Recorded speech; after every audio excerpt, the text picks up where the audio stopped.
اعوذ باللہ من الشیطان اللعین الرجیم بسم اللہ الرحمن الرحیم رب اشرح لی صدری ویسر لی امری واحلل عقدۃ من لسانی یفقہوا قولی ان اللہ وملائکتہ یصلون علی النبی یا ایہا الذین آمنوا صلوا علیہ وسلموا تسلیما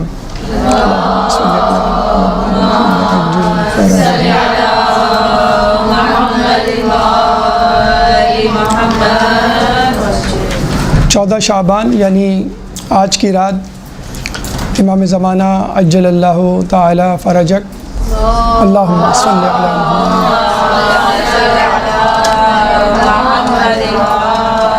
محمد کی ولادت متوقع اور ان کے چاہنے والے آج سے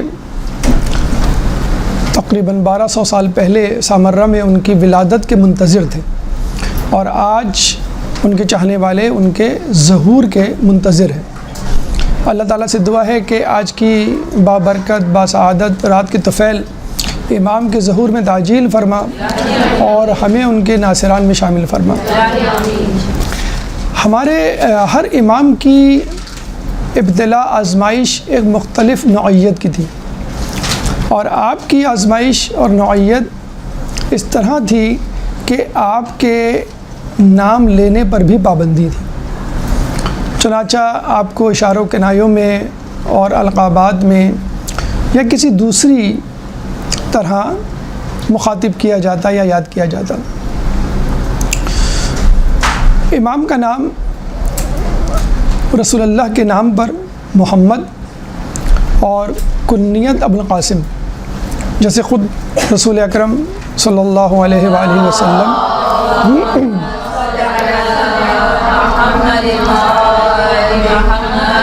فرماتے ہیں کہ آخری حجت میری ہم نام اور میری ہم کنیت ہوگی، یعنی نام محمد اور کنیت ابو القاسم۔ ایک اور جگہ چھٹے امام فرماتے ہیں کہ خلف صالح میری نسل سے ہوگا اور وہی مہدی ہوگا، اس کا نام محمد اور اس کی کنیت ابو القاسم ہوگی، آخری زمانے میں ظہور کرے گا اور اس کی ماں کا نام ثیقل ہوگا۔ لیکن اس کے باوجود ہم دیکھتے ہیں کہ امام کی ولادت سے پہلے ہی، چونکہ امام کے بارے میں یہ احادیث موجود تھیں کہ وہ تمام دنیا کو عدل سے بھر دیں گے جیسے وہ ظلم و جور سے بھری ہوئی تھی، تو حکمران بہت زیادہ متنبہ، ہوشیار اور متوجہ تھے، کیونکہ اب تک جو ائمہ گزرے ان کے لیے یہ حدیث نہیں تھی، لیکن 12ویں کے لیے تھی۔ چنانچہ 12ویں کو 11ویں 10ویں 9ویں امام سے ٹریس کرنا شروع کر دیا گیا۔ چنانچہ اتنا زیادہ تقیہ کا دور تھا کہ نام لینے پر پابندی، بلکہ خود امام نے کہا، ائمہ سے روایت کہ ان کا نام لینا آخری حجت کا، 12ویں حجت کا جائز نہیں، اور جو نام لے لوگوں کے سامنے وہ ہمارا منکر ہے، یعنی آخری امام کا۔ اور ایک جگہ تو کہا گیا ہے کہ جو محفل میں ہمارے آخری حجت کا نام لے وہ ملعون ہے، ملعون ہے، ملعون ہے وہ شخص جو لوگوں کے درمیان ہمارا نام لے۔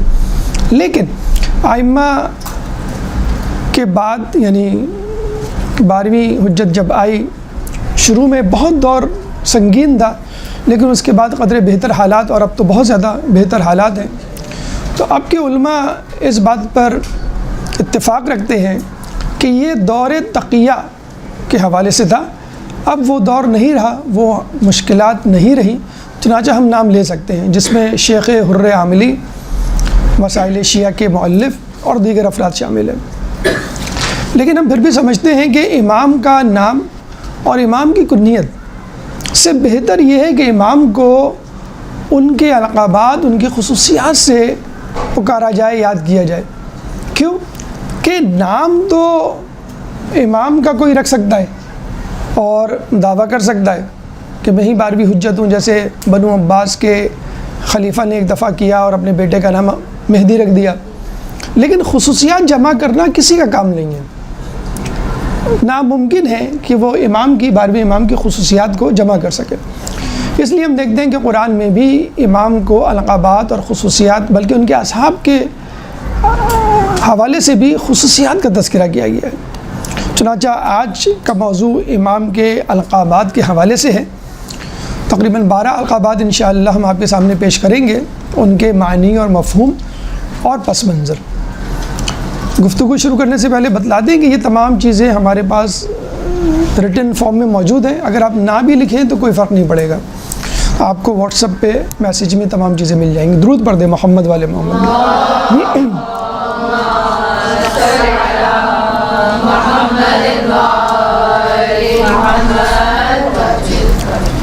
پہلا لقب بقیت اللہ، جیسا کہ نام سے ظاہر ہے، بقیت اللہ کا مطلب ہے اللہ کا بچایا ہوا، اور اگر ہم اصطلاحی معنوں میں دیکھیں، اللہ کا بچایا ہوا آخری ہادی۔ پس منظر کچھ یوں ہے کہ جب امام ظہور کریں گے تو خانہ کعبہ کی دیوار سے ٹیک لگائے ہوئے ہوں گے اور اپنے خطبے کے شروع میں کہیں گے بقیت اللہ خیر لکم ان کنتم مؤمنین، سورہ ہود آیت نمبر 86۔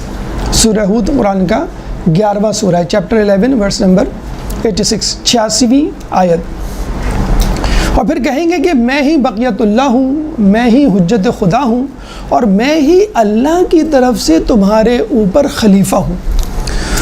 313 افراد جو اس وقت آپ کے پاس جمع ہوں گے، جب یہ سنیں گے تو وہ آپ کو سلام کریں گے، السلام علیکم بقیت اللہ فی ارضہ، اور پھر امام اپنے ساتھیوں کو لے کر قیام کریں گے، سفر شروع کریں گے، اور پھر دجال اور سفیان اور ان لوگوں کا خاتمہ کریں گے۔ اور کچھ جگہوں پہ ہے کہ 313 کے بعد 10,000 مزید ان کو جوائن کریں گے، اور پھر یہ قافلہ جہاد کے لیے نکلے گا۔ بقیت اللہ کے بعد امام کا دوسرا لقب حجت۔ جب یہ سوال اٹھا کہ حجت کا مطلب ہے، یعنی اگر ہم معنی لیں، ثبوت، دلیل، نشانی، کسی بھی چیز کا ثبوت، دلیل یا نشانی۔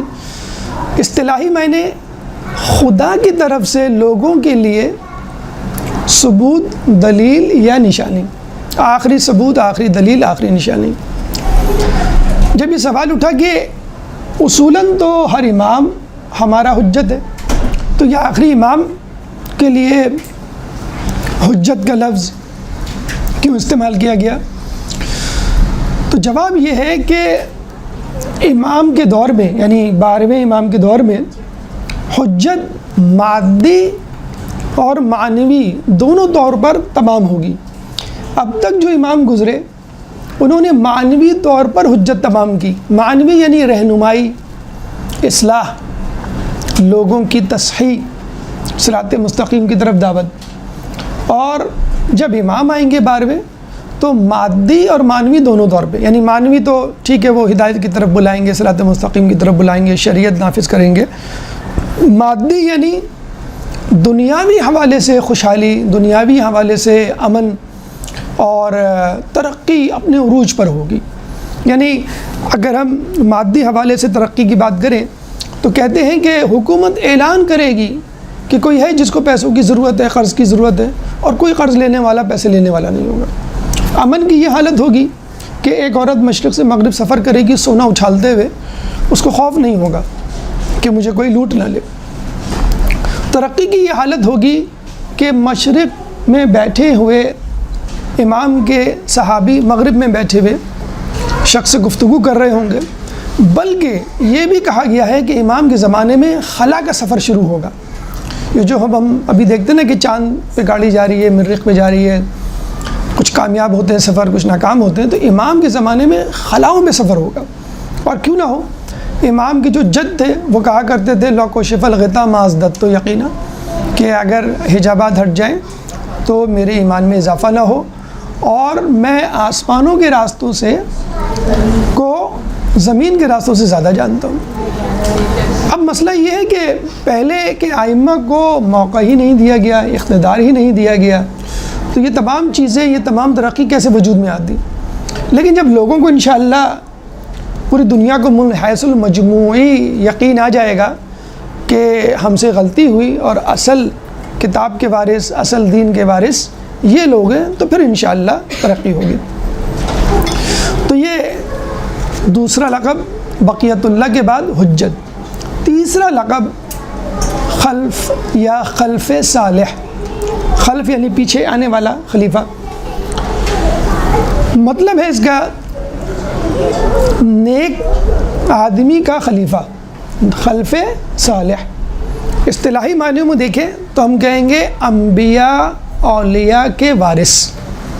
بلا شبہ امام انبیاء اولیاء کے وارث ہیں، بلکہ جب امام خانہ کعبہ میں خطبہ دیں گے تو فرمائیں گے کہ جو آدم و شیس، نوح اور سام، ابراہیم و اسماعیل، موسیٰ اور یوشع، عیسیٰ اور شمعون، رسول اللہ اور ائمہ کی زیارت کرنا چاہے وہ میری زیارت کر لے۔ میں ہی تمام لوگوں کے کمالات کا وارث ہوں اور میں ہی انبیاء اور اولیاء کا خلف صالح ہوں۔ اللہم صلی علی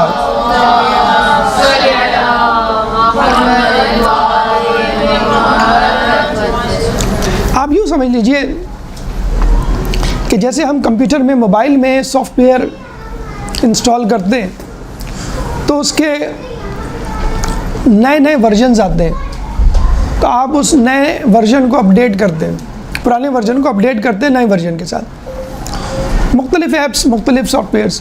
اگر آپ نہ کریں تو وہ ایپ چلنا بند ہو جائے گا، موبائل میں خرابی پیدا ہو جائے گی۔ آدم علیہ السلام اسلام کا، دین حنیف کا، شریعت کا پہلا ورژن، اس کے بعد شیس، اس کے بعد ابراہیم، اس کے بعد نوح، اس کے بعد سام، اس کے بعد ابراہیم، پھر اسماعیل، پھر موسیٰ، پھر ان کے وسیع یوشع، پھر عیسیٰ، پھر ان کے وسیع شمعون۔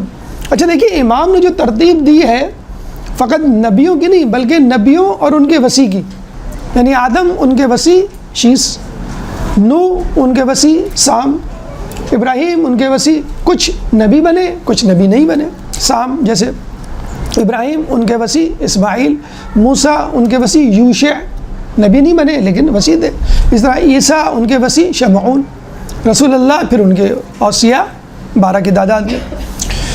تو جو اپڈیٹ ورژن ہوتا ہے وہ ہم ڈال دیتے ہیں، اگر نہیں ڈالیں تو ہم وہ پروگرام آپریٹ نہیں کر سکتے۔ اسی طرح آدم جب چلے گئے تو ضروری تھا شیس علیہ السلام کو فالو کیا جائے، پھر جب شیس چلے گئے موسیٰ آئے تو ضروری تھا توریت کو فالو کیا جائے۔ اسی طرح جب قرآن آیا رسول کے پاس تو پھر قرآن کے لیے کہا گیا کہ اب یہ کتاب ہے اس کو فالو کرو۔ ائمہ کی ضرورت کیوں پیش آئی کہ قرآن کی تعلیمات، قرآن کی تعبیرات، قرآن کے معنی و مفہوم وہ محفوظ ہو جائیں۔ الفاظوں کا ذمہ تو اللہ نے لے لیا تھا، انا نحن نزلنا الذکر و انا لہ لحافظون، کہ ہم اس کتاب کو نازل کرنے والے ہیں اور اس کی حفاظت کے بھی ذمہ دار ہیں۔ الفاظ کا ذمہ تو تھا، تعبیل کا، معنی و مفہوم کا ذمہ کس طرح تھا؟ انی تارک فیکم الثقلین کتاب اللہ و عطرتی، یہ کتاب اور عطرت، ما ان تمسکتم بہما لن تضلوا بعدی ابدا حتی یرد علی الحوض، کہ میں دو گرا قدر کی چیزیں چھوڑے جا رہا ہوں، ان سے متمسک رہو گی تو کبھی گمراہ نہیں ہوگی جب تک یہ حوض کوثر پہ مجھ سے ملاقات نہ کر لیں۔ تو یہ اپڈیٹڈ ورژنز ہیں۔ چنانچہ اگر کوئی موسیٰ کو نہیں مانتا تو وہ موسیٰ سے پہلے تمام لوگوں کا انکار کر دیتا ہے، اگر کوئی رسول اللہ کو نہیں مانتا وہ اس سے پہلے تمام لوگوں کا انکار کر دیتا ہے، اگر کوئی فرض کر لیے 11ویں امام تک مانتا تھا اور 12ویں کے آنے کے بعد ان کا انکار کر بیٹھا تو ہم یہ نہیں کہیں گے بھئی اس کے 90% عقیدے صحیح ہیں، مثلا آپ نے پورا پیپر صحیح کیا، آخری سوال غلط کیا تو ٹھیک ہے آپ پاس ہو جائیں گے کیونکہ 90%، 10 میں سے 9، 100 میں سے 90 سوال آپ نے صحیح کیے۔ نہیں، یہاں پہ یہ حساب نہیں ہے۔ اگر آپ نے امام کا انکار کیا گویا آپ نے اس سے پہلے تمام انبیاء کا انکار کیا، اس سے پہلے تمام ائمہ کا انکار کیا، تو اتنا ضروری ہے۔ اور ایک دلچسپ فرق دیکھیے، انبیاء اولیاء جو اللہ کی طرف سے منتخب نمائندے ہیں ان کا آپ کو تعلیمات پہنچانا، اس طرح پہنچانا، یہ کہہ کر پہنچانا کہ موسیٰ بھی ٹھیک تھے، وہ میرے بھائی تھے لیکن اب میں خدا کی حجت ہوں، رسول نے کہا پھر مولا آئے، پھر اس کے بعد باقی امام آئے، انہوں نے کبھی اپنے سے پہلے کی حجت کو جھٹلایا نہیں بلکہ تصدیق کی. اور یہ ضروری تھا بتانے کے لیے کہ میں اسی سلسلے کی ایک کڑی ہوں اور آخری کڑی امام ہوں گے. لیکن دنیا کے معاملات میں بڑا عجیب معاملہ ہوتا ہے. مثلاً کوئی فلسفی اگر آئے گا اور وہ اپنے سے پہلے فلسفی کو جھٹلا دے گا اور اپنا نیا نظریہ پیش کرے گا تو وہ پچھلے فلسفی سے بڑا فلسفی کہلائے گا. ارسطو نے اپنے ہی استاد کو جھٹلایا، افلاطون کو. پھر اسی طرح نفسیات میں ابراہیم میسلو نے اپنے سے پہلے نفسیات دان فرائڈ کو جھٹلایا، اپنی تھیوری پیش کی. اسی طرح آئنسٹائن نے نیوٹن کو جھٹلایا، اپنی تھیوری آف ریلیٹیوٹی پیش کی. اسی طرح بادشاہوں کا بھی معاملہ ہے کہ ہم دیکھتے ہیں آنے والا بادشاہ جانے والے بادشاہ کی جان لے لیتا ہے، اس کو قتل کر دیتا ہے، جلا وطن کر دیتا ہے، زندان میں ڈال دیتا ہے. حتیٰ کہ یہ بھی ہوا ہے کہ بیٹے نے باپ کو قتل کر دیا تاکہ میں جلد از جلد خلافت بے حکومت بے، جیسے مامون نے اپنے باپ ہارون کو قتل کیا. تو دنیا میں آپ نے دیکھا چاہے وہ علمی میدان ہو، چاہے وہ حکومت کے ایوان ہو، ہر آنے والا پچھلے والوں کو جھٹلا رہا ہوتا ہے یا جلد از جلد کوشش کرتا ہے کہ وہ چلے جائیں تاکہ میں قبضہ جماؤں. جبکہ ہمارے ہاں یعنی خدا کی حجت کے حوالے سے کبھی بھی ایسی کوشش نہیں ہوتی، بلکہ آنے والا پچھلوں کی تائید کرتا ہے. اور خود ہمارے لیے بھی ضروری ہے کہ ہم پچھلے والوں کی، ہم یہ نہیں کہہ سکتے تھے امام کو مانیں گے اس سے پہلے کہ نہیں، ان کے پاس حکومتیں نہیں تھیں. جیسے کچھ لوگوں کا ہے نا کہ آپ نے امام علی کو مان لیا، کیوں؟ ان کے پاس حکومت تھی. اور اس کے بعد کسی بھی امام کو نہیں مانا، اور پھر جب 12واں آیا تو اس کو بھی مان لیا، کیوں؟ اس کے بعد بھی حکومت. تو ہماری ولایت حکومت سے مشروط نہیں ہے، ہماری ولایت خدا کے حکم سے مشروط ہے. اللہ نے اگر کہہ دیا کہ یہ خلیفہ ہوں گے، اب وہ حکومت میں ہو، چاہے زندان میں ہو، وہ گھر میں ہو، میدان میں ہو، ہمارے لیے مظلوم ہو، محکوم ہو یا حاکم ہو، ہمیں اس سے کوئی غرض نہیں ہے، کیونکہ یہ دنیاوی اسباب ہے، اس کا کوئی تعلق نہیں ولایت سے. اللہ کا انتخاب سب سے اولین شرط ہے. تو خلف صالح یعنی تمام لوگوں کا پیچھے آنے والا اور ان کی خصوصیات اور خوبیوں کو اپنے اندر سمونے والا. تو یہ خلف صالح کے حوالے سے بات ہوئی. بقیت اللہ، دوسرا حجت. اچھا، حجت کے حوالے سے ایک بات رہ گئی تھی کہ ایک تو حجت ہم نے کہا کہ معنوی اور مادی دونوں حوالے سے ہوگی، اور ایک اہم بات یہ کہ امام کی جو انگشتری انگوٹھی اس پہ جو نقش ہے وہ ہے انا حجت اللہ، میں اللہ کی حجت. تیسرا خلف صالح ہو گیا. چوتھا منتظر، زے پہ فتح ہے. منتظر جو عربی گرامر سے شد بدھ رکھتے ہیں، منتظر اس میں مفعول کا صیغہ ہے، ثلاثی مزید فی باب افتعال، اکتسب یکتسب اکتسابا. تو منتظر یا منتظرن وہ کہ جس کا انتظار کیا جائے. ہم کون ہیں؟ انتظار کرنے والے. ہم کیا کہلائیں گے؟ منتظر، کسرہ زیر کے ساتھ، اس میں مفعول آبجیکٹ، منتظر سبجیکٹ اس میں فاعل، اور منتظر اس میں مفعول آبجیکٹ. یعنی امام منتظر ہے جس کا انتظار کیا جائے، اور ہم منتظر ہیں جو انتظار کریں. روایتوں میں آیا ہے کہ امام کی غیبت بڑی طویل ہوگی، اور اس میں وہی منتظر ہوگا جو مخلص ہوگا. شکوک شبہات پیدا کرنے والے امام کا انکار کریں گے، اور جو انکار کرے گا وہ امام کے ذکر کا مذاق اڑائے گا. کثرت سے لوگ امام کا تعین، امام کے ظہور کا تعین کریں گے، اور جو عجلت کرے گا وہ ہلاک ہو جائے گا، اور جو تسلیم و رضا سے کام لے گا وہ کامیاب ہو جائے گا. ہم دیکھتے ہیں نا، لوگ بڑی عجلت کرتے ہیں، بھئی کب آئیں گے کب آئیں گے کب آئیں گے. تو تو یہ آپ کا کام نہیں ہے تعین کرنا، یہ آپ کا کام نہیں ہے کہ وہ کس طرح کب کیسے ظہور کریں، یہ اللہ کو معلوم ہے کہ وہ کب کہاں آئیں گے۔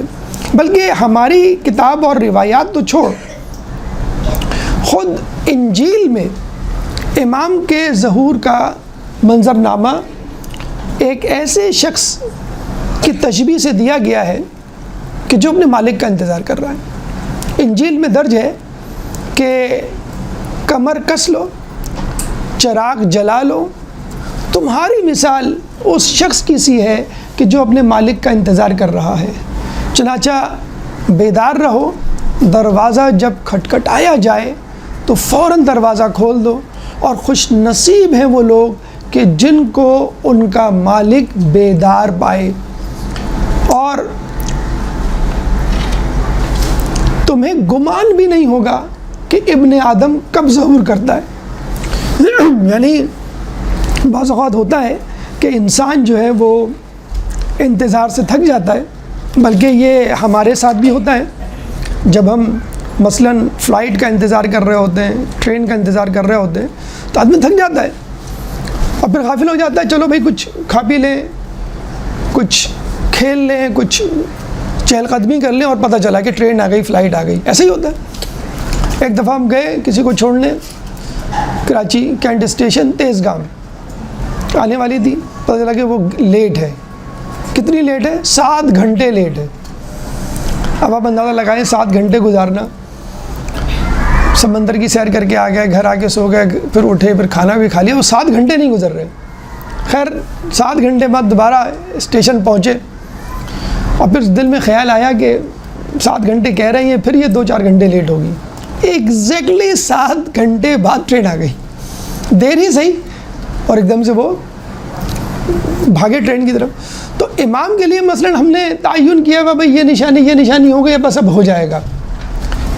باقاعدہ سال اور دن تو نہیں معین ہے نا، علامات تو ہیں، تو لوگ تھوڑا سا جلدی کر رہے ہوتے ہیں۔ مثلاً کرونا آیا، لوگوں نے کہا بھائی کرونا آ گیا، 1/3 آبادی ہلاک ہونے والی ہے۔ پھر جنگ شروع ہوئی رشیا کی اور ان کی، تو ان کا بس یہ 1/3 آبادی اس میں چلی جائے گی، بس اب امام کا ظہور ہو گیا۔ آپ یوٹیوب پہ جائیں تو باقاعدہ لوگوں نے لکھا ہوا ہے 2024 امام کے ظہور کا سال۔ کسی نے کہا امام پیدا، یعنی امام ظہور کر چکے، ہم تک نہیں پہنچے، لیکن ہمارے عقائد کے لوگ نہیں ہیں۔ لیکن آپ امام کے چاہنے والوں کی بات تو چھوڑیں، جو امام کے لشکر میں شامل ہوں گے وہ بھی منحرف ہو جائیں گے۔ کچھ لوگ جو امام کے لشکر میں شامل ہوں گے وہ بھی منحرف ہو جائیں گے۔ سفیانی کا لشکر سامنے ہوگا، امام اپنے معجزات دکھائیں گے، سفیانی کے لشکر سے کچھ لوگ امام کو جوائن کر لیں گے، سفیانی کا لشکر چھوڑ دیں گے۔ تو چاہنے والے، کہا گیا ہے کہ کثرت سے چاہنے والے امام کا انکار کر دیں گے، یعنی امام کے چاہنے والے، دوسروں کی بات نہیں کر رہے ہم۔ پھر امام کے لشکر میں جو شامل ہوں گے، امام کے معجزات دیکھ کے کہیں گے نہیں تم جادوگر ہو، جیسے مولا علی کے لیے بھی یہ کہا گیا، اور سفیانی کے لشکر سے۔ تو یہ آپ کو اپنے ایمان کی بہت زیادہ حفاظت کرنی ہے، آخر وقت تک، آخری سانس تک۔ یہ مت سمجھیے گا کہ ہم امام کے چاہنے والے ہیں تو امام جب آئیں گے تو ہم فوراً ان کا ساتھ دیں گے۔ بہت ساری ایسی مصیبتیں، پریشانیاں ہوں گی کہ آدمی جو ہے وہ خدا نخواستہ ساتھ چھوڑ جائے گا۔ جب یہ کہا گیا ہے کہ امام کی غیبت میں دعائے غریق، یا اللہ یا رحمان یا رحیم یا مقلب القلوب ثبت قلبی علی دینک، امام نے جب یہ دعا سکھائی تو سیکھنے والے نے کہا ہاں مجھے معلوم ہے واقعی، یا مقلب القلوب والابصار، امام نے کہا ہاں ابصار ہے اللہ، لیکن جیسے میں نے کہا ویسے پڑھو، اتنی تاکید کے ساتھ۔ پھر دعائے عہد ہے، دعائے معرفت امام زمانہ، اللہم عرفنی نفسک۔ تو اسی لیے کہا گیا ہے کہ بار بار تاکید سے کہ ایمان کی غیبت پہ، اور یہ بھی کہا گیا ہے کہ جو امام کے غیبت کے زمانے میں امام کی حجت پر اور امام کے ایمان پر قائم رہا، وہ امام کے ظہور کرنے کے بعد لوگوں سے افضل ہوگا۔ یعنی اس وقت ہم لوگ جو سب سے زیادہ اپنے آپ کو نکما، نکھٹو، بد نصیب سمجھتے ہیں، خصوصاً پاکستان والے تو اور بھی زیادہ بد نصیب اپنے آپ کو سمجھتے ہیں کہ ہمارا تو کوئی فائدہ نہیں ہے، ہم کسی نہ لینے میں نہ دینے میں، اور غیبت میں ہے، نہ امام کو دیکھا نہ رسول کو دیکھا، تو فائدہ ہی نہیں ہے، ہمارا تو کوئی حساب، ہمارا تو کوئی نام ہی نہیں ہوگا۔ کہا گیا ہے کہ جو امام کی غیبت میں اپنے ایمان کو بچا کے رکھے گا وہ امام کے بعد جو لشکر میں شامل ہوں گے ان سے زیادہ بہتر ہوگا۔ رسول نے یہ بھی کہا کہ میں اپنے بھائیوں کا منتظر ہوں، اپنے بھائیوں سے ملنا چاہتا ہوں۔ تو لوگوں نے کہا بھائی ہم نہیں ہیں بھائی آپ کے؟ انہوں نے کہا نہیں، تم میرے دوست ہو، تم میرے اصحاب ہو۔ ایک زمانہ آئے گا کہ لوگوں نے مجھے دیکھا نہیں ہوگا لیکن وہ میری باتوں پر ایمان لائیں گے اور میری تعلیمات پر عمل کریں گے، وہ میرے بھائی ہوں گے۔ تو ہم زیادہ معتبر ہیں، بہت معذرت کے ساتھ جن لوگوں کے ذہنوں میں یہ ہے کہ ہم کسی کھاتے میں نہیں ہیں، ہمارا تو کوئی مقام و مرتبہ نہیں ہے۔ ہمارا مقام و مرتبہ ایسا ہے جیسے رسول کے ساتھ خیمے میں، جیسے رسول کے ساتھ بدر و حنین میں شرکت کی ہو، جیسے بدر و حنین میں 1000 افراد شہیدوں کے برابر ثواب لیا ہو، جیسے امام کے خیمے میں شامل ہو، جیسے امام کے ساتھ جنگ کرنے والے ہوں، جیسے خون میں لت پت ہوں۔ اتنا بڑا مقام ہے۔ تو امام کے لیے منتظر رہنا، صرف انتظار، یہ بھی بڑی عبادت ہے۔ حلال حرام کو خیال رکھتے ہوئے اور واجبات کی ادائیگی کرتے ہوئے وہ تو اپنی جگہ مقدم ہے۔ امام کے منتظر رہنا کہ میں امام کے انتظار میں ہوں۔ اچھا، یہاں پہ ایک اہم بات، لوگ انتظار کا مطلب کیا لیتے ہیں؟ بھئی ہاتھ میں ہاتھ دھر کے بیٹھے ہوئے۔ بھئی دیکھیں، آپ کے ہاں کوئی بہت ہی امپورٹنٹ مہمان آئے، مطلب فرض کر لیں آپ کے ابو آ رہے ہیں 10 سال بعد، یا کوئی بھی شخصیت آپ کے گھر تشریف لا رہی ہے اور انہوں نے کہا کہ بھئی ہم مغرب کے بعد آئیں گے، ٹائم نہیں بتایا، تو کیا آپ ہاتھ میں ہاتھ دھرے بیٹھے رہیں گے؟ آپ سب سے پہلے گھر صاف کریں گے، اگر ممکن ہوا تو چیزوں کو تبدیل کریں گے، خود پاک صاف ہوں گے، خود اچھا لباس پہنیں گے، کھانا پکائیں گے۔ اور اگر وہ نہیں آ رہے، اگر آپ مصروف بھی ہیں مثلا کسی کام میں، کچن میں، ڈرائنگ روم میں، موبائل پہ، آپ کے کان دروازے پہ ہوں گے۔ جیسی بیل بجے گی آپ کہیں گے دیکھو کون آیا، کیوں کہ آپ کو انتظار ہے، اپنے کاموں میں مشغول ہیں لیکن امام کا انتظار ہے۔ اور اس بات کی فکر نہ کریں، لوگ کہتے ہیں نا کہ بھائی ہم تو مثلا دبئی میں ہیں، ہم تو صبح شام گدھا مزدوری کرتے ہیں، ہم کینیڈا میں ہیں، یہاں تو اذانی کی آواز نہیں آتی، ہم مثلا امریکہ میں ہیں، تو اس کی فکر نہ کریں آپ کہاں ہیں، کس ماحول میں۔ اگر آپ متوجہ ہیں، اینما تکونوا یأتی بکم اللہ جمیعا، سورہ بقرہ آیت نمبر 148، تم جہاں کہیں بھی ہو اللہ تعالیٰ تمہیں جمع کر دے گا۔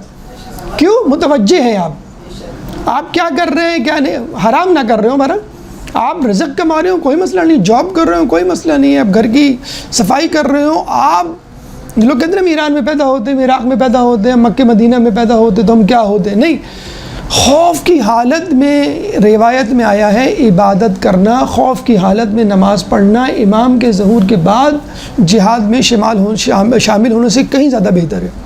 اس وقت ہم خوف کی حالت میں نماز پڑھ رہے ہیں، عبادت کر رہے ہیں کہ نہیں، تقیہ کی حالت میں مکمل طور پہ نہیں لیکن بہرحال ایک کوشش یا تنبیہی والی صورتحال تو ہے۔ انتظار کیسا انتظار؟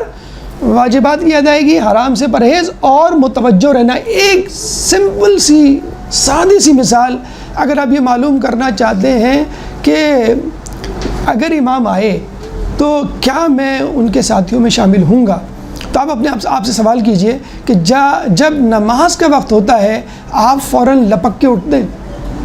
اگر آپ تاخیر سے اٹھتے ہیں، بار بار گھڑی دیکھ کے اٹھتے ہیں، ابھی تو 5 منٹ گزرے، ابھی 10 منٹ، پھر تو بھول جائیں، بہت معذرت کے ساتھ کہ آپ کا نام فہرست میں آئے۔ ہاں، گھڑی دیکھیں نماز کے اوقات سے پہلے، ٹائم ہونے والا ہے، 12:42 ہے، بس 2 منٹ رہ گئے ہیں، 5 منٹ رہ گئے ہیں۔ جس نے نماز کی تیاری نماز کے بعد، نماز کا وقت آنے کے بعد کی، اس نے نماز کی توہین کی۔ تو علماء عالم فرماتے ہیں کہ اول وقت نماز از دا بیسٹ کرائٹیریا، بہترین ٹیسٹ ہے اپنے آپ کو۔ فجر کی نماز آپ کب پڑھتے ہیں؟ فجر میں ظہور ہوگا، فجر کے بعد دعائے عہد کون پڑھتا ہے؟ فجر کی نماز قضا ہو جائے تو فکر نہیں ہوتی، صبح کی چائے نہ ملے تو سر میں درد شروع ہو جاتا ہے، کیا مسئلہ ہے، سم تھنگ از مسنگ، آج کیا ہوا جو سر میں درد؟ اچھا چائے نہیں پی۔ کبھی یہ ہوا کہ نماز عشاء نہیں پڑھی، نماز فجر نہیں پڑھی، طبیعت میں ایک بے چینی، ایک بے قراری؟ تو منتظر جو ہر وقت امام کے لیے منتظر ہو، بس امام کب آئیں گے۔ وہ ایک لڑکا تھا کہنے لگا میں 40 پہ گیا، بڑا مزہ آتا ہے 40 پہ، ہر چیز ملتی ہے، دنیا کی ہر ڈش موجود ہوتی ہے، جو سوچو وہ موجود، جو کہو وہ سامنے. تو میں نے کہا میں ایک ایسی چیز مانگتا ہوں جو نہیں ہوگی یہاں پہ. تو اس نے ایک چاکلیٹ کٹ کیٹ اس کو بڑی پسند تھی، کہنے کٹ کیٹ تو نہیں ہوگی یہاں پہ. کہ میں تھوڑی دیر آگے تھوڑی دور گیا چند قدم، وہ مجھے کٹ کیٹ مل گئی. تو کسی نے کہا اے بدبخت، تو امام کی ظہور کی دعا مانگ لیتا. جب تو خود کہہ رہا ہے کہ ہر چیز مل رہی ہے، جو مانگو مل رہا ہے، تو امام کی ظہور کی دعا کیوں نہیں مانگ رہا؟ مسجد جمکران میں ایک واقعی بہت خوبصورت اور روح پرور منظر ہوتا ہے. جو جمکران گئے ہوں گے لگ رہا ہوتا ہے کہ امام دائیں بائیں کھڑے ہوں گے. بعض اوقات آدمی نماز پڑھتے پڑھتے ادھر ادھر دیکھ رہا ہوتا ہے. کچھ عجیب سا احساس ہوتا ہے کہ شاید امام ادھر ہو. اسپیشلی جو بالکل آگے کی جگہ ہے جہاں پر طریقہ لکھا ہوا ہے، وہاں پہ جب شب بدھ دعا ہوتی ہے، دعائے کمیل ہوتی ہے، دعائے نطبہ یا جو بھی دعائیں ہوتی ہیں، وہ عجیب منظر ہوتا ہے کہ بس لگ رہا ہے کہ اندر کہیں بیٹھے ہوئے ہیں، مجھے ڈھونڈنا پڑے گا. مسجد جمکران میں ایک بزرگ گئے، کہنے لگے، دیکھا انہوں نے کہ تمام لوگ دعائیں کر رہے ہیں تو وہ رونے لگے. کہنے لگے یا امام آپ ظہور کیوں نہیں کرتے؟ اتنے لوگ دل سے دعائیں مانگ رہے ہیں آپ کے ظہور کی، کوئی رکوع میں، کوئی سجود میں، کوئی قیام میں، کوئی قعود میں، آنکھوں میں آنسو ہیں، ہاتھ اٹھا کے ہاتھ ملا کے دعا مانگ رہے ہیں آپ کے ظہور کی، اور آپ ظہور نہیں کر رہے. ایک شکوہ ہمارے دلوں میں بھی شکوہ آتا ہے نا. اور وہ یہ سوچتے سوچتے سو گئے. خواب میں امام آئے، کہنے لگے تم کیا کہہ رہے تھے؟ کہنے میں امام یہ کہہ رہا تھا کہ آپ ظہور کیوں نہیں کرتے، دیکھیے کتنے لوگ دعا مانگ رہے ہیں. تو امام نے کہا ذرا غور سے تو سنو کون کیا مانگ رہا ہے. جب غور سے سنا تو ایک بوڑھا آدمی کہہ رہا ہے اللہ میری بیماری دور کر دے. ایک نوجوان کہہ رہا ہے اللہ مجھے روزگار دلا دے. ایک بچہ یہ کہہ رہا ہے اللہ مجھے امتحان میں پاس کر دے. ایک خاتون یہ کہہ رہی ہے میری بچی کا رشتہ کر دے. مطلب ہر شخص اپنی اپنی دعا. یہ منع نہیں ہے یا صاحب الزمان ادرک نہیں کہنا، امام کو پکارنا کوئی بری بات نہیں ہے، لیکن امام اگر آ جائیں تو اور زیادہ مسئلہ حل نہیں ہو جائے.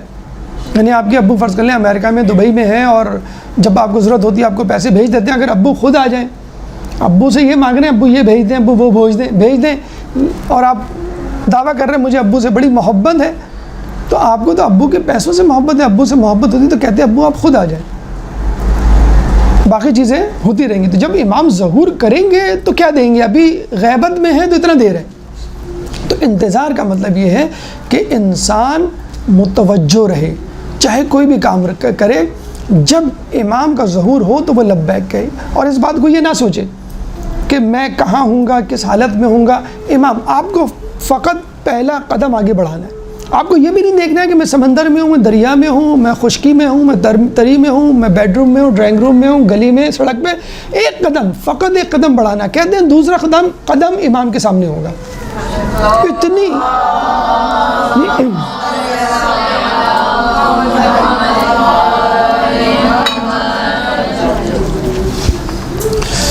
تو یہ منتظر کہ انسان کو انتظار کرنا ہے اس شخص کا، اور خود اپنے آپ کو منتظر یعنی تیار کرنا ہے. پانچواں جو لقب ہے امام کا شرید. شرید کہتے ہیں دور افتاد. لفظی معنی، معنوی اصطلاحی معنی کیا ہوں گے اس کے؟ کہ امام نے اپنے آپ کو لوگوں سے مصلحت خداوندی کے طور پہ دور کیا ہوا ہے. اب شرید یعنی دور افتاد، فار اوے. یعنی امام نے اصطلاحی طور پہ شرید، شین را یا دال، شرید یعنی شریف میں فا ہٹا کے دال لگا دے. تو شرید یعنی دور افتاد. امام نے مصلحت خداوندی کی وجہ سے اپنے آپ کو دور کیا ہوا ہے، اور ہماری غفلت یا بے توجہی کی وجہ سے دور ہے. 11ویں امام حسن عسکری علیہ السلام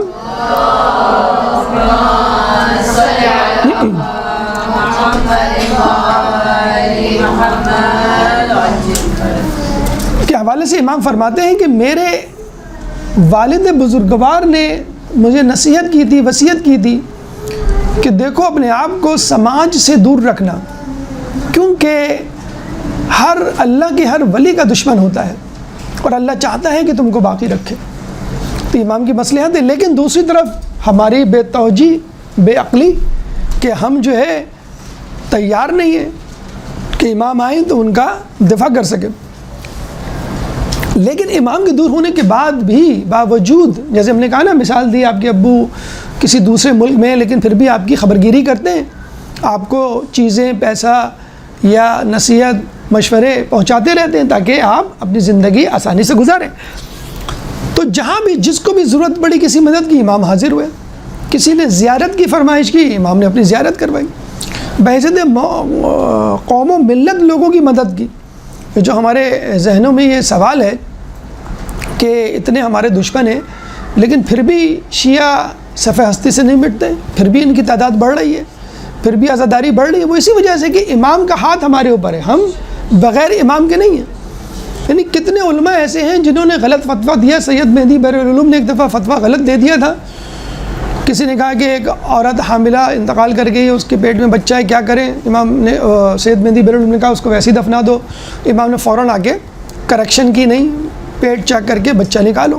تو وہ اتنے بیچارے شرمندہ ہوئے کہ وہ دروازہ بند کر کے بیٹھ گئے کہ اب میں فتویٰ نہیں دوں گا، میں نے غلط فتویٰ دے دیا۔ تو امام نے پھر ان کو خط لکھ کے کہا کہ تمہارا کام ہے فتویٰ دینا، ہمارا کام ہے تصحیح کرنا۔ جو امام نے کہا نا کہ ہماری غیبت میں ہمارے چاہنے والوں میں سے مجتہدین، مراجعین، علماء جو قرآن و سنت، قرآن و حدیث سے مسئلہ استنباط کرنے کی صلاحیت رکھتے ہیں اور اپنے نفس کی خواہشات کا شکار نہیں ہوتے، ان لوگوں کی تقلید میں ہو۔ تو امام نے اپنے دور تک خود مدد کی، اور اب غیبت کبریٰ میں اکا دکا واقعات ملتے رہتے ہیں، لیکن واضح طور پہ معین نہیں کیا ہے کہ فلاں شخص میرا سفیر ہوگا، فلاں شخص اگر کوئی پیغام لے کر آئے تو اس پہ لبیک کہنا، یہ نہیں ہے جیسے غیبت صغریٰ میں ہمیں 4 سفیر ملتے ہیں۔ پھر قوم و ملت بحیثیت، اس کی میں مثال دوں، جب ایران کا انقلاب آیا تھا تو امریکہ نے اٹیک کرنے کی سوچی کہ یہ کچھ بھی نہیں ہے، ان کے پاس کوئی ڈیفنس سسٹم نہیں ہے، کوئی ملٹری پاور نہیں ہے، نہ ایکوپمنٹس ہیں، ان کو تو ہم ویسے ہی اڑا کے رکھ دیں گے۔ تو 8 کوبرا ہیلی کاپٹرز بھیجے گئے۔ اس آپریشن کا نام تھا آپریشن ایگل، اور وہ ہے کوبرا ہیلی کاپٹر جیسے میزائل جیسے صلاحیت کے مالک آج سے 40-45 سال پہلے ایران کچھ بھی نہیں تھا۔ تو جو کمانڈرز تھے وہ مجتہدین کے پاس آئے کہ بھائی ہم کچھ نہیں کر سکتے، ہمارے پاس صلاحیت ہی نہیں ہے، بندوقیں ہی ٹھیک نہیں ہیں، میزائل نہیں ہے ہمارے پاس، آپ کچھ کریں تو کریں۔ ہم کیا کریں کہ آپ امام سے توسل کریں، وہ ہمیں بچائیں، اگر ہمارا امام موجود ہے تو ہمیں نیست و نابود نہیں ہونے دے گا۔ تو کہتے ہیں 40 افراد کا انتخاب کیا گیا، پھر اس میں سے 10، پھر اس میں سے 3، پھر 1، اس طرح وہ صحرا میں گئے، امام سے توسل کیا۔ کہتے ہیں جب وہ ہیلی کاپٹر سے آئے اسی وقت ریت کا طوفان آیا اور ان کی ونڈ اسکرین پہ تہ جم گئی ریت کی، دھول مٹی کی، اور وہ سارے ہیلی کاپٹر ایک دوسرے سے ٹکرا کے تباہ ہو گئے۔ فقط ایک ہیلی کاپٹر بچا، کہتے ہیں جو واپس گیا ابابیل کی طرح، جس نے بتایا کہ ان لوگوں کے ساتھ کیا ہوا۔ ابابیل کا آپ نے قصہ سنا ہے کہ ایک شخص بچا تھا ابرہہ کے لشکر میں، اور وہ بھاگا یمن گیا، اور وہ بادشاہ کو بتانے لگا کہ وہاں تو عجیب و غریب قسم کے پرندے تھے، انہوں نے جو ہمارے ہاتھیوں کو بھی ہلاک کر دیا، ہم کو بھی ہلاک کر دیا۔ تو بادشاہ نے کہا کیسا پرندہ تھا؟ کہنے لگے میں نے بھی پہلی مرتبہ دیکھا تھا، اور یہ دیکھ کے وہ اوپر دیکھنے لگا تو پتہ چلا ایک پرندہ اس کے ساتھ خانہ کعبہ سے آیا تھا۔ اس نے کہا بالکل ایسے ہی تھا، جیسے اس نے کہا ایسے ہی تھا، اسی وقت کنکری سے پتھر چونچ سے کنکری نکلی اس پرندے کی اور اس کو بھسم کر گئی۔ تو ادھر ابابیل نے بچایا، یہاں پر ریت کے طوفان میں۔ تو امام انفرادی طور پہ آپ کی مدد کے لیے تیار ہیں، امام اجتماعی طور پہ تیار ہے، قوم و ملت کو بچانے کے لیے تیار ہے۔ اگر وہ ظہور کر جائیں، یہ تو غیبت کی حالات ہیں، اب وہ ظہور کر جائیں تو کتنا زیادہ امام جو ہے وہ ہماری مدد کریں گے۔ تو شریعت کا مطلب یہ نہیں کہ امام دور ہیں۔ دیکھیں ایک سیارہ ہے اینٹیرس، جو سورج سے کئی گنا بڑا ہے۔ بھئی سورج سے اگر کئی گنا بڑا ہے تو ہمیں نظر آنا چاہیے، سورج سے زیادہ اچھی طرح واضح نظر آنا چاہیے، لیکن وہ دور اتنا ہے۔ تو امام کی شخصیت بہت بڑی ہے لیکن دور ہے، اس لیے نظر نہیں آ رہے۔ اگر آپ کہیں گے نا بھئی امام بڑے ہیں، اتنی بڑی شخصیت، نظر اس لیے نہیں آ رہے کہ آپ ان سے دور ہیں۔ حقیقتاً امام آپ سے دور نہیں ہے، آپ ان سے دور ہیں۔ جو چاہتا ہے ان سے مل لیتا ہے۔ مقدس اردبیلی جب مولا امیر المومنین کے حرم میں جاتے تھے، اپنی پرچی دیکھ کے مسئلے لکھتے تھے کہ یہ مجھے مسئلہ سمجھ میں نہیں آیا، اور وہ پرچی صبح اٹھا لیتے تھے، اس میں سوالات کے جوابات لکھے ہوتے تھے۔ ایک دفعہ آخری سوال کے جواب کے نیچے لکھا ہوا تھا یہ جواب ہمارے بیٹے سے پوچھو مسجد سہلہ جا کر۔ وہ کہتے امام زمانہ کھڑے ہوئے، انہوں نے سوال کا جواب دیا، بلکہ جواب دینے سے پہلے شکوہ کیا، تم ہم سے ملنے نہیں آتے؟ جیسا محلے میں کسی کے گزرے چچا ہوں اور چچا سے ملے بغیر آ جائیں تو کتنے غصے میں کہیں ہم سے ملنے نہیں آتے؟ کہ میں آیا تو تھا کہ ہاں وہ تو فلاں کے گھر میں آنا تھا تم قریب سے. تو ایسے بنے کہ امام شکوہ کرے کہ تم ملتے کیوں نہیں ہم سے، تم زیارت کیوں نہیں کرتے ہو. اور دیکھیں زیارت یا امام کی ملاقات کے لیے امامہ ابا قبا اور ہاتھ میں تسبیح ہر وقت مصلی پہ بیٹھے رہنا ضروری نہیں ہے، متوجہ رہنا ضروری ہے کہ آپ جہاں ہوں جیسے ہوں آپ متوجہ ہوں کہ امام مجھے دیکھ رہے ہیں. مقدس اردبیلی کے بارے میں اور بلکہ کئی علماء کے بارے میں کہا جاتا ہے وہ کبھی بھی محفل میں اور خلوت میں اکیلے میں یا لوگ پیر پھیلا کے نہیں بیٹھتے تھے کہ امام اس کمرے میں موجود ہوں گے، وہ مجھے اس طرح پیر پھیلا کے بیٹھا دیکھ لیں گے تو کیا کہیں گے. تو یہ ہے متوجہ رہنا، یہ ہے اصل منتظر، اور یہ ہے امام کا دور افتاد ہونے کے باوجود ہماری طرف متوجہ ہونا. شرید. چھٹا امام کا لقب ہے غریم. غریم عربی میں کہتے ہیں قرض خواہ اور مقروض، دونوں کو کہتے ہیں، یعنی قرض دینے والا اور جس کے اوپر قرض ہو. غریم غین سے. امام قرض خواہ کیسے ہیں کہ امام چاہتے ہیں کہ آپ ان کی نصیحتوں پہ عمل کریں، ان کی باتوں پہ عمل کریں، تو ہماری ذمہ داری ہے. تو امام قرض خواہ ہیں پیسے کے نہیں، ان نصیحتوں کے، بھئی میں نے تمہیں نصیحت کی اس طرح رہو، غیبت میں میرے منتظر رہو، تم عمل کر رہے ہو کہ نہیں. اور امام مقروض بھی ہیں ہماری رہنمائی کے لیے کہ اللہ نے ان کو ہماری رہنمائی کے لیے بھیجا ہے. تو امام تو اپنا کام کر رہے ہیں، ہم اپنا کام نہیں کر رہے. ہمیں ان کی نصیحتوں پہ عمل کرنا چاہیے. کیوں؟ کہ وہ قرض خواہ ہیں، وہ ہم سے پوچھیں گے. پرانے زمانے میں کہتے ہیں کہ جب لوگوں کو مال خمس وغیرہ مالی واجبات پہنچانے ہوتے تھے تو جو سفیر ہوتے تھے ان سے کہا کرتے تھے وہ کہ یہ مال ہمارے قرض خواہ تک پہنچا دو، ہمارے غریم تک پہنچا دو. امام کا نام لینے کی تو ممانعت تھی، پابندی تھی، تو اکثر لوگ لفظ جو ہے وہ غریم کا لفظ قرض خواہ تک پہنچا دو یہ استعمال کیا کرتے تھے. چھٹا لقب، ساتواں لقب قائم. بہت ہی واضح لقب ہے اور بہت زیادہ استعمال ہونے والا لقب. ماشاءاللہ آپ کا مدرسہ بھی مدرسۃ القائم. تو قائم یعنی کھڑا رہنے والا، قائمن اس میں فاعل کا صیغہ ہے، کھڑا رہنے والا. اور اصطلاحی معنوں میں خدا کی طرف سے قیام کرنے والا، یعنی جابر حکومت کے خلاف، جابر لوگوں کے خلاف قیام کرنے والا. کہتے ہیں کہ جب کربلا میں امام حسین شہید ہو گئے تو فرشتے بارگاہ ایزدی میں آئے اور بہت افسردہ لہجے میں کہا کہ یا خدا تیرے محبوب نبی کا فرزند شہید ہو گیا، ہم اس کی کمک نہ کر سکے. یعنی انہوں نے انکار کر دیا تھا. ایک روایت میں تھا کہ وہ پہنچے تو وہ شہید ہو چکے تھے وغیرہ. 4000 تقریباً کہتے ہیں فرشتے. تو اللہ نے کہا کہ فکر نہ کرو، میں نے تم لوگوں کو آخری حجت کی مدد کے لیے رکھا ہے. اور پھر اللہ تعالیٰ نے انوار مطہرہ یعنی 12 نوروں کا مشاہدہ کروایا اور فرشتوں نے دیکھا کہ اس میں جو آخری نور تھا وہ قیام کی حالت میں نماز پڑھ رہا ہے. تو اللہ نے کہا یہ قائم آخری دور میں قیام کرے گا. اللہم صلی علی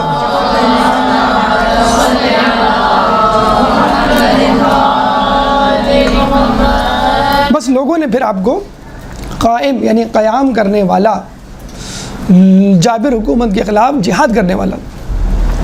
اچھا یہ چلیں روایت ہماری کتابوں میں ہے، بہت زیادہ حیرت انگیز بات نہیں، اس سے بھی زیادہ حیرت انگیز بات ہندوؤں کی کتاب کی جس میں یہ لفظ یہ لقب موجود ہے.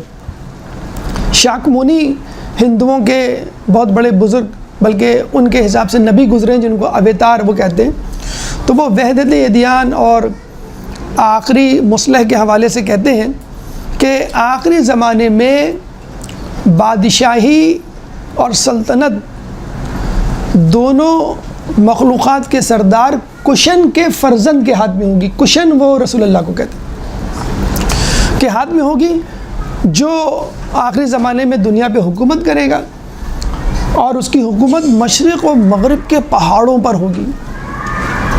وہ بادلوں پہ سفر کرے گا، جنات اس کی مدد کریں گے، انسان اور فرشتے اس کی خدمت گزار ہوں گے، اور وہ دین کو کھڑا کرے گا، اور وہ کھڑا رہنے والا ہوگا۔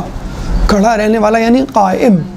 تو آپ دیکھیے کتنا عجیب لقب ہے کہ جو نہ صرف مسلمانوں میں بلکہ ہندوؤں میں بھی لفظ کھڑا رہنے والا یا قائم کا جو ہے وہ لفظ استعمال کیا گیا۔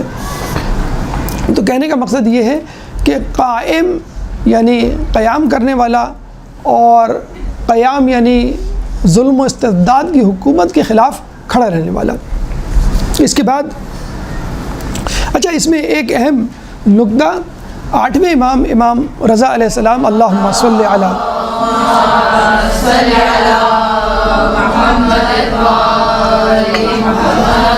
کہتے ہیں کہ دیبل خزائی نے ان کے سامنے امام زمانہ کے حوالے سے قصیدہ پڑھا، تو جب امام کا لفظ اور قائم اسپیشلی کا لفظ آیا تو امام کھڑے ہو گئے اور امام کے یعنی امام زمانہ کے ظہور کی تعجیل کی دعا کی۔ دیکھیں 8ویں امام ہیں، ان کو معلوم ہے کہ 9واں آئے گا، 10واں آئے گا، 11واں آئے گا، پھر 12واں آئے گا، لیکن پھر بھی تعجیل کی دعا اتنی ضروری ہے کہ آپ کو معلوم ہے کہ ابھی 12واں نہیں آ سکتا، لیکن پھر بھی دعا مانگنی ہے، اور اپنے سر پہ ہاتھ رکھا۔ پھر کہتے ہیں کہ تمام شیعوں کا یہ عقیدہ ہو گیا، بلکہ یہ کہا بھی گیا ہے، تاکید ہے کہ اگر سب کھڑے ہوں اور سر پہ ہاتھ رکھ کے امام کی تعظیم کے لیے کھڑے ہو جائیں تو جو بیٹھا ہے اس کے لیے بیٹھنا حرام ہے۔ وہ ٹھیک ہے کسی جگہ پہ نام لیا گیا نہیں کھڑے، نہیں، جب کھڑے ہو جائیں سب تو ایک آدمی اگر کہے کہ نہیں میں تو بیٹھا ہوا ہوں تو اس کے لیے حرام ہے بیٹھنا، اتنا زیادہ ضروری ہے۔ یہ اصل میں ایک علامت ہے، ایک جیسچر آنے کے لیے امام آج آپ کے نام لینے پر ہم سر جھکا کے کھڑے ہیں، ہمارا ہاتھ سر پہ ہے، کل آپ کے ظہور کے بعد ہمارا سر ہمارے ہاتھوں پر ہوگا، یعنی ہم سر کٹانے کے لیے تیار ہوں گے۔ تو جسے کہتے ہیں نا کہ آپ ایک بزرگ نے عالم دین نے بڑی اچھی تشبیہ دی کہ جب آپ جھولے کے قریب جاتے ہیں بچے کو دیکھتے ہیں تو بچہ آپ نے دیکھا ہوگا ایک دم سے مچلتا ہے اور ہاتھ پیر مارتا ہے، مسکراتا ہے اور اچھلنے کی کوشش کرتا ہے اور آپ کی گود میں آنے کی کوشش کرتا ہے، یعنی وہ آ نہیں سکتا آپ کی گود میں اچھل کر، لیکن وہ بتلانا چاہ رہا ہوتا ہے کہ میں آپ کے لیے تڑپ رہا ہوں، آپ مجھے گود میں لے لیں۔ تو امام کا جب نام آتا ہے تو بس گویا ہم تڑپ رہے ہیں کہ امام بس آ جائیں، آپ ظہور کر جائیں اور بس ہم آپ کے ناصران بن کر آپ کی مدد کریں اور دنیا کو جو ہے وہ عدل و انصاف سے بھر دیں۔ تو یہ قائم کا ایک الگ سے اہم نقطہ ہے کہ جو مد نظر رکھنا چاہیے۔ 8واں لقب مہدی، جو بہت زیادہ کامن ہے، بہت زیادہ مشہور ہے، ہدایت یافتہ۔ لیکن کیسا ہدایت یافتہ؟ ایسا ہدایت یافتہ جو ہر مذہب و ملت اور قوم کے لیے قابل قبول ہو، یعنی خدا کی طرف سے، اس کے رسول کی طرف سے ہدایت یافتہ۔ ورنہ لوگ تو کامیاب یا ہدایت یافتہ اپنے اپنے بزرگوں کو، اپنے اپنے مذہب کے رہنماؤں کو کہہ دیتے ہیں۔ امام کا خود کا قول ہے کہ جب امام، بلکہ امام کے بارے میں کہا جاتا ہے کہ جب امام آئیں گے تو وہ اہل زبور کو زبور سے، اہل توریت کو توریت سے، اہل انجیل کو انجیل سے، اہل قرآن کو قرآن سے فیصلہ کر کے سنائیں گے، اور انطاکیہ کے پہاڑوں سے توریت زبور کے پرانے اور قدیم اور اصلی نسخے نکال کر لائیں گے۔ یہ ہے اصل ہدایت، کہ آدمی ہر کسی کے لیے ہدایت یافتہ، ہر آدمی کہے کہ ہاں بھائی یہ صحیح ہے۔ ورنہ ہوتا کیا ہے، ایک قوم و ملت، ایک مذہب کے لوگ تو کہتے ہیں بھائی یہ صحیح ہے، لیکن ہندو مذہب، زرتشت مذہب، یہودی، عیسائی کہتے نہیں یہ ہمارے نزدیک صحیح نہیں ہے۔ لیکن جب امام آئیں گے تو ہر مذہب کے لوگ، جیسے آپ نے دیکھا نا ہندوؤں کی کتابوں میں، انجیل میں، توریت میں، زرتشت کی کتابوں میں، بلکہ کہا جاتا ہے کہ جی امام کا جب ظہور ہونے والا ہوگا تو دنیا کا کوئی کونا ایسا نہیں ہوگا جہاں پہ العجل العجل کی آوازیں بلند نہ ہوں۔ اچھا کچھ لوگ کہتے ہیں کہ بھئی یہ کیا دقیانوسی اور بیکورڈ خیالات ہیں کہ ایک آئے گا اور وہ لوگوں کی مدد کر دے گا اور ایک دم سے حکومت اور ایک دم سے جادوئی قسم کی باتیں آپ کر رہے ہیں۔ جادوئی قسم کی باتیں، غیر عقلی، غیر عملی باتیں تو آپ کر رہے ہیں کہ جو سپر مین، بیٹ مین، اسپائڈر مین، آئرن مین، ٹارزن، مارکوف زورو، یہ کریکٹرز کس نے ڈیولپ کیے؟ آپ نے تو کیے. اس کا مطلب ہے آپ کے اندر بھی یہ الہام، کہتے ہیں کہ یہ فطری انسانی الہام ہے جو اللہ نے ہر انسان کے ذہن میں کر دیا ہے کہ کوئی ایسا نجات دہندہ ہونا چاہیے جو قوموں، ملکوں، ملت و مذہب سے صرف نظر ہو کے لوگوں کی مدد کرے. یہ نہ کہے کہ یہ شیعہ، یہ سنی ہے، یہ مسلمان ہے، یہ یہودی ہے، بس مدد کرے. اور امام کا ظہور بھی اسی طرح کا ہوگا کہ وہ دنیا کو، اچھا یہ نہیں کہا گیا وہ دنیا کو ایمان سے بھر دیں گے جس طرح وہ کفر سے بھری ہوگی، نہیں، وہ دنیا کو عدل سے بھر دیں گے جیسے وہ کفر ہے. ہمارے لیے بھی مسئلہ یہی ہے کہ جو لوگوں کے مسائل ہیں وہ تو ہم حل کرتے نہیں ہیں. بھئی یہ نماز پڑھ لو، یہ پردہ کر لو، یہ کر لو، وہ کر لو. بھئی وہ بھوک سے مر رہا ہے، کم از کم اس کی مدد کر دو، اس کا ایک چھوٹا سا کام ہے، اس کو صحیح مشورہ دے دو. وہ ٹھیک ہے، واجبات اور تمام چیزیں. مطلب ڈاکٹر کے پاس ایک پیشنٹ ہے کرٹیکل کنڈیشن میں، اس سے وہ پوچھے گا تم نماز پڑھتے ہو نہیں پڑھتے ہو، تم سچ بولتے ہو نہیں بولتے. بھئی اس کو تو اس کی جان بچانی ہے. تو امام ظلم کو ہٹا کر انصاف لے کر آئیں گے تو خود لوگ سمجھ جائیں گے کہ یہ چیزوں کو اپنی جگہ پہ رکھ رہا ہے. چیزوں کو اپنی جگہ پہ رکھنے کا نام ہی عدل ہے. پھر خدا بھی اپنی جگہ پہ نظر آئے گا، بندہ بھی اپنی جگہ پہ نظر آئے گا، اور ہمارا فریضہ، ہمارا وظیفہ کیا ہے وہ بھی ہمیں سمجھ میں آ جائے گا. اسی کو ہم عدل کہتے ہیں. درود پڑھ دیں محمد والے محمد.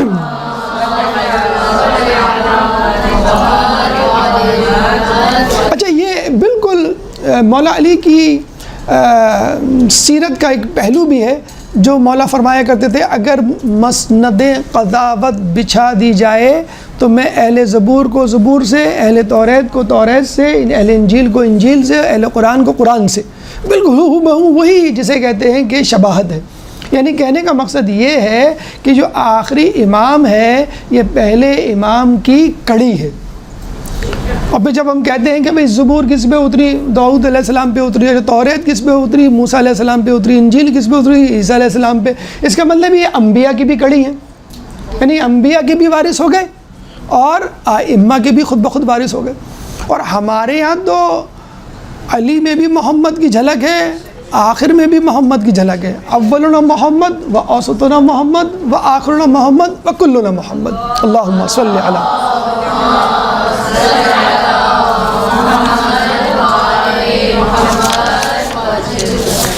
امام کا نواں لقب ہے ماء معین، میم پہ فتح ہے، بہتا چشمہ. یعنی علوم و کمالات آل محمد کا چشمہ جو مردہ دلوں کو سیراب کرے گا ظہور کے بعد. قرآن ماء میم الف حمزہ، معین میم عین یا نون، معین معین کی طرح تجدید ہٹا دیں. جی قرآن میں سورہ ملک آیت نمبر 30، سورہ ملک قرآن کا 67واں سورہ ہے، 67 سورہ. قل ارائیتم، کہو تم کیا کہتے ہو، کس کے بارے میں؟ انا اصبح ماؤکم غورا، اگر تمہارا پانی تمام کا تمام جب زمین میں جذب ہو جائے، فمن یأتیکم بماء معین، تو کون ہے وہ جو اس پانی کو بہتے چشمے کی صورت میں تم تک پہنچائے؟ آپ کر سکتے ہیں، پانی جذب ہو گیا، آپ ہاتھ ڈال کے نکال سکتے ہیں. پانی ایک دم سے نکلتا ہے آب زمزم کی طرح، بشرطے کہ اللہ کا ولی ہو، ایڑیاں رگڑنے والا، اور جو ہے وہ پانی نکل جاتا ہے. تو یہ تو چشمے کی بات ہے. جب اللہ تعالیٰ پانی کا چشمہ نکال سکتا ہے تو علوم آل محمد کو منکشف نہیں کر سکتا، بشرط یہ کہ اس کو متحمل کرنے والے، اس کا استقبال کرنے والے، اس کو خوش آمدید کہنے والے موجود ہوں. ماء معین سورہ ملک آیت نمبر 30، 67 سورہ ہے. اب آپ دیکھیے اس کو ملائیے علوم آل محمد. جب آپ کہیں گے کہ کیا اس سے پہلے علوم آل محمد منکشف نہیں ہوئے؟ نہیں ہوئے، اس طرح نہیں ہوئے جس طرح امام کے آنے کے بعد ہوں گے. مولا علی رسول کی شہادت کے بعد یہ کہتے ہیں کہ میں ابا اس وقت تک کاندھے پہ نہیں ڈالوں گا جب تک قرآن کی تفسیر نہ لکھ لوں. 6 مہینے تک تفسیر لکھ دیں اور 6 مہینے کے بعد 70 اونٹوں پر وہ تفسیر لے کر آتے ہیں اور کہتے ہیں دیکھو لوگوں میں نے قرآن کی تفسیر لکھی ہے جس میں ہر آیت کا شان نزول ہے، کہاں اتری، کیسے اتری، کس کے لیے اتری، منافقین، مشرکین، مومنین اور تمام لوگوں کے نام اس میں درج ہیں، کون پہلے مسلمان تھا، کون بعد میں ہوا، کون پیدائشی مسلمان تھا۔ جب لوگوں نے یہ دیکھا تو لوگ پریشان ہو گئے کہ اس میں تو خاندان کے خاندان بے نقاب ہو جائیں گے۔ تو لوگوں نے کیا کہا، ہمیں تمہارا قرآن نہیں چاہیے۔ مولانا نے کہا کہ مجھے معلوم تھا کہ تم یہی کہو گے، مجھے اپنی حجت تمام کرنی تھی۔ وہ واپس لے گئے۔ اس کے بعد وہ قرآن امام حسن، امام حسین، باقی اماموں سے ہوتا ہوا امام زمانہ کے پاس ہے، اور وہ ظہور کے بعد وہ قرآن لے کر آئیں گے۔ کوئی دوسرا قرآن نہیں ہوگا۔ جو لوگ ہم پہ تہمت لگاتے ہیں کہ شیعہ قرآن پہ بلیو نہیں کرتے، یقین نہیں کرتے، اور جو ان کا آخری امام ظہور کرے گا تو وہ اصلی قرآن لائے گا، نہیں، وہ قرآن لائے گا جو تفسیر شدہ قرآن تھا۔ اور قرآن کی تفسیر اتنی زیادہ اہم ہے جتنی قرآن کی تنزیل۔ اور رسول اللہ فرما گئے، علی میں نے قرآن کی تنزیل کے لیے جنگ کی ہے، تم قرآن کی تعویل کے لیے جنگ کرو گے۔ اللہ کے رسول نے الفاظ پہنچا دیے، اب ان الفاظ کے معنی کو محفوظ کرنا ائمہ کا، مولا علی کا، امام نے ریٹن میں لا کے دے دیا تھا قرآن، اور پھر اس قرآن کو تسلیم نہیں کیا گیا۔ شہادت کے وقت کسی نے پوچھا مولا کوئی حسرت؟ مولا فرماتے ہیں ہاں 2 حسرتیں۔ ہم سے کوئی پوچھے مرتے ہوئے کوئی حسرت کا، ہاں عمر بھر کوشش کی اپنا مکان نہیں بنا سکے، گاڑی بدلنی تھی 10 سال سے سوچ رہے تھے گاڑی نہیں بدلی، بچی کی اچھی جگہ شادی کرنی تھی صحیح جگہ شادی نہیں ہوئی، بینک بیلنس اتنا کرنا تھا کہ بچے جو یہی بتائیں گے ہم یہ نہ کر سکے، یہ نہ کر سکے، یہ ہوگا کبھی تفسیر قرآن پڑھنی تھی نہیں کر سکے، سوچا تھا کہ 10 حدیثیں ہر معصوم سے متعلق یاد کریں گے وہ نہ کر سکے، سوچا تھا کہ دعا عہد زبانی یاد کریں گے، سوچا تھا کہ 51 رکعت نفل نماز، 51 رکعت نماز روزانہ، یہ بھی تو کرنے کی چیز ہے۔ مولانا سے پوچھا کوئی حضرت؟ مولانا نے کہا 2 حضرتیں۔ ایک حضرت تو یہ کہ جتنا میرے پاس خزانہ مال و دولت تھی لوگوں نے مانگی نہیں، مولا کو تو سمجھتے نہیں فقیر ہیں حقیر ہیں نعوذ باللہ، لیکن خزانے تو تھے نا دونوں جہاں کے، کسی نے مانگا نہیں مجھے، نمبر 1۔ نمبر 2، جتنا مجھے معلوم تھا اتنا مجھ سے کسی نے سوال نہیں کیا۔ عطاء الرحمن پاکستان کے سائنٹسٹ ڈان اخبار میں آرٹیکل لکھتے ہیں اور کہتے ہیں کہ with all gadgets and scientific inventions and facilities we have discovered so far 5% of the universe, just 5%, 95% of the universe is still undiscovered۔ اچھا میں یہ کہوں گا بھی آپ کو معلوم ہے 100% کائنات کتنی ہوتی ہے؟ بھئی ایک بچہ کہے کہ میں نے 2 کتابیں پڑھ لی بس 8 رہ گئی ہیں، بعد میں پتہ چلے کہ سلیبس 10 کتابوں کا نہیں 50 کتابوں کا تھا، تو ابھی تو ہمیں یہی نہیں معلوم کہ یونیورس ہے کتنی، یہ ہمیں پتہ چل جائے تب ہم کہیں نا ہم نے 5% پتہ چلا لی، 6% پتہ چلا لیا آپ کو۔ Universe is expanding, still expanding, کہتے ہیں وہ کائنات جو ہے وہ پھیل رہی ہے، سائنسدان یہ کہہ رہے ہیں کائنات مسلسل پھیل رہی ہے۔ اچھا اس کی تعویل ہمارے علماء کیا فرماتے ہیں؟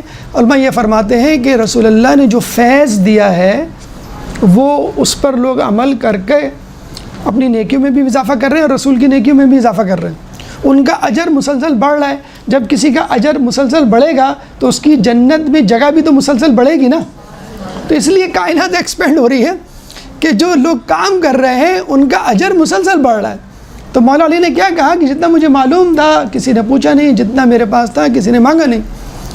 اب یہ جو حسرت ہے نا یہ امام زمانہ پوری کریں گی۔ امام زمانہ کے وقت لوگوں کی عقلیں کامل ہوں گی، پہلے عقلیں کامل نہیں تھی۔ مولا پوچھتے تھے سلونی سلونی قبل ان تفقدونی، تو لوگ کہتے تھے میری داڑھی میں بال کتنے، اتنے احمق لوگ بھی ہوا کرتے تھے۔ مولا نے فرمایا کہ اگر میں بتا دوں گا تو تصدیق کس سے کرائے گا؟ اور پھر کہا مجھے یہ معلوم ہے کہ تیری داڑھی کے ہر بال میں شیطان لٹکا ہوا ہے، تو جو داڑھی کے ہر بال میں شیطان لٹکا ہوا دیکھ لے، داڑھی کے بال نہیں بتا سکتے تھے، اور پھر یہ بھی کہا تیرا بیٹا میرے بیٹے کا قاتل ہوگا۔ امام زمانہ کے وقت عقلیں کامل ہوں گی، نہیں کامل ہوں گی تو امام ہاتھ رکھیں گے سر پر اور عقل کی اسپیس، جیسے اب موبائل ہے نا تو لکھا ہوا آتا ہے 98% اسپیس از فل، تو موبائل سلو چل رہا ہوتا ہے، آدمی بوڑھا ہو جاتا ہے تو باتیں سمجھ میں نہیں آتی، بہت ساری باتیں بھول جاتا ہے، تو سٹیا گئے بھئی اتنی ساتھی 60 سال 70 سال کی باتیں جمع ہو گئی، اب جو ہے وہ سمجھ نہیں آ رہا. مگر تو امام کے بارے میں کہا جاتا ہے کہ علم 2 حروف ہوگا، امام 27 حروف اس میں جمع کریں گے، کل 29 حروف، عربی میں 29 حروف ہوتے ہیں نا، یعنی مکمل کر دیں گے حروف. یعنی اگر آپ کیلکولیٹ کریں تو یہ وہی 5% بنتا ہے جس کی ابھی ہم نے بات کی کہ سائنسدان اور تمام جو دانشور ہیں وہ اس بات پہ متفق ہیں، کائنات 5% ڈسکور ہوئی ہے. تو 29 میں سے 2 حروف یعنی 5%. امام کے ظہور تک علم 5% ہوگا اور امام اس کو 100% تک لے جائیں گے. اللہم صلی علی.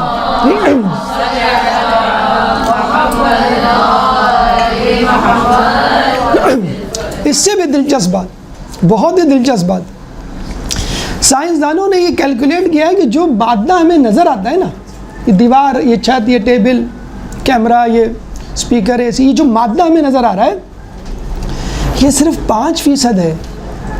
اصل 95% مادہ تو ہمیں نظر ہی نہیں آتا، اتنا باریک ہے. میں آپ کو مثال دوں، گرمیوں میں آپ دیکھتے ہیں جب دھوپ آتی ہے کھڑکی سے تو وہ جو اس کی بیم ہوتی ہے نا، شعاع، اس میں چھوٹے چھوٹے پارٹیکلز آپ کو نظر آ رہے ہوتے ہیں، تو وہ نور ان ذرات کو ظاہر کرنے کا سبب بنتا ہے. تو امام کا جب نور آئے گا اسی طرح علم منکشف ہو جائے گا. تو سائنسدان کیا کہتے ہیں؟ 5% یہ جو ہمیں نظر آ رہے ہیں نا، یہ انسانوں کی صورت میں، یہ زمین آسمان کی صورت میں، 5% مادہ ہمیں معلوم ہے، 95% مادہ ہمیں نظر نہیں آ رہا. اچھا بھائی کیسے پتہ چلا آپ کو؟ ایسے پتہ چلا کہ جب انہوں نے گریویٹیشنل فورس، تجاذبی قوت کیلکولیٹ کی تو جب بھی وہ کیلکولیٹ کرتے 95% زیادہ آتی. اب وہ کہتے ہیں یہ 95% زیادہ کیوں آ رہی ہے؟ 5% تو ٹھیک ہے، ان دیواروں، چھتوں اور یہ کیمرہ وغیرہ جو رکھا ہوا ہے، 95% زیادہ آ رہی ہے. تو پتہ یہ چلا کہ 95% matter is present but invisible. ہم بھی تو یہی کہہ رہے ہیں کہ بہت سی چیزیں، بہت سی شخصیات موجود ہیں لیکن انویزیبل. اچھا باقاعدہ اس کا ایک تجربہ ہوا ہے کہاں؟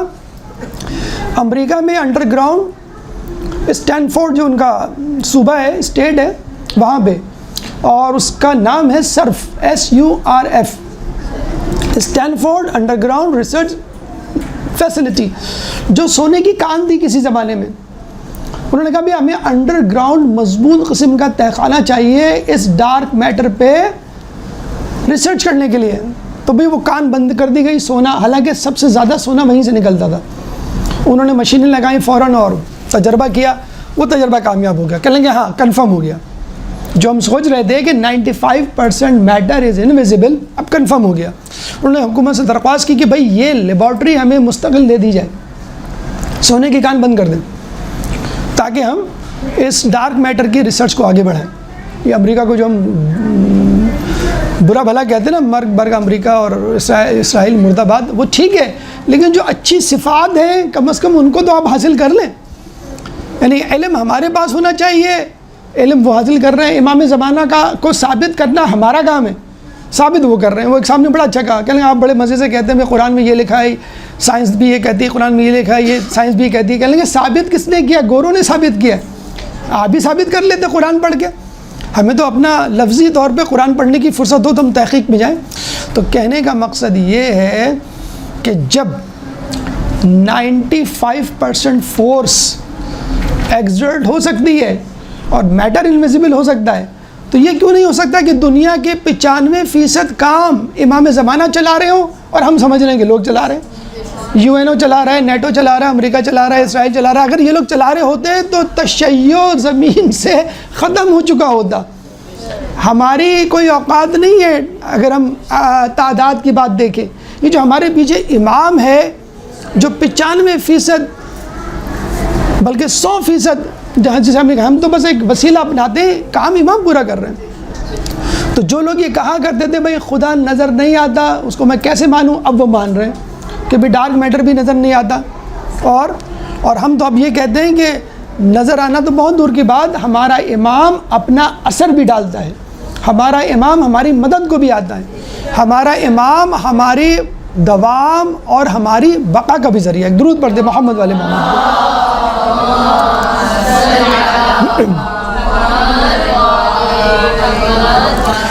غائب 10واں لقب امام کا ایک لقب غائب ہے، اور یہ بہت واضح صفت ہے، یعنی یہ ایک ایسی صفت ہے جو سب کو معلوم ہے کہ ہمارا امام غائب ہے۔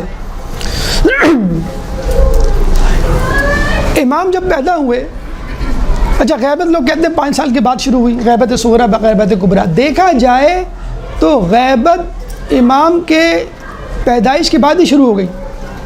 امام کو کوئی 3 دن بعد دیکھتا، کوئی 10 دن بعد دیکھتا، کوئی 40 دن بعد دیکھتا، بلکہ امام سے پہلے 10ویں 11ویں امام سے اس کی پریکٹس شروع ہو گئی۔ 5 سال سے لے کر 70 سال تک امام غیبت صغریٰ میں رہے۔ امام کو کمیونیکیٹ کرنے کے لیے سفیر موجود تھے۔ 70 سال بعد غیبت کبریٰ شروع ہو گئی، جو اب تک جاری ہے۔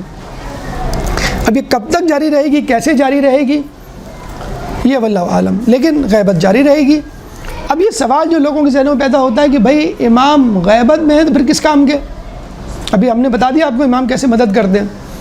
تو چھٹے امام سے پوچھا کہ امام جب غیبت میں ہوں گے تو کیا فائدہ ہوگا ان کا، کیسے فائدہ دیں گے؟ تو امام نے کہا جیسے سورج بادلوں کے پیچھے، بھائی روشنی تو ہوتی ہے، کم از کم آپ دیکھ تو لیتے ہیں، بالکل یہ تو نہیں ہوتا کہ نہیں دیکھ سکتے، تو اس طرح دیکھیں گے جیسے سورج بادلوں کے پیچھے ہوتا ہے۔ اور یہ بھی ایک عجیب بات ہے روایتوں میں کہ امام جب ظہور کریں گے تو لوگ سورج سے بے نیاز ہو جائیں گے۔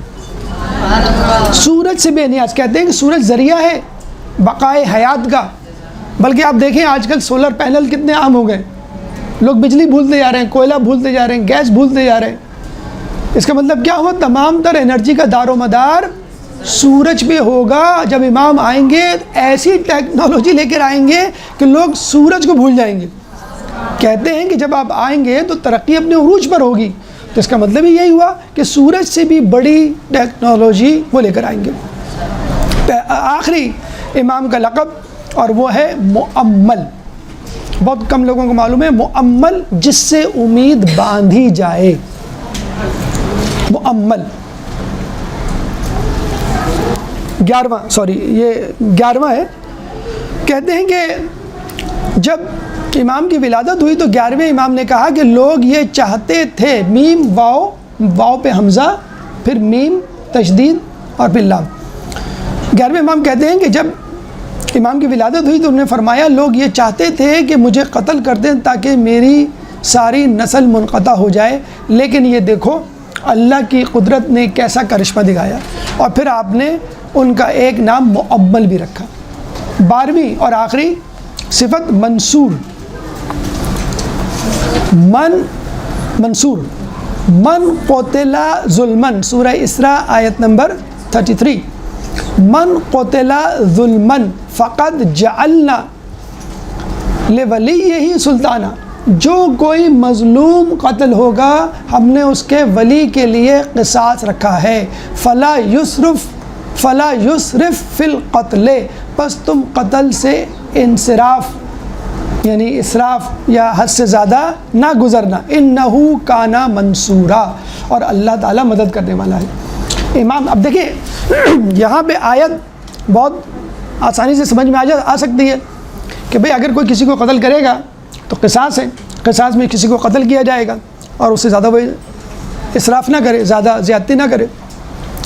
امام سے پوچھا گیا تو امام نے کیا خوبصورت اس کی تعبیر بتائی کہ دیکھیں امام کی بتائی ہوئی تفسیر سے حرارت قلبی حاصل ہوتی ہے، اور ویسے آپ پڑھ لیں قرآن آپ کو کچھ بھی محسوس نہیں ہوگا۔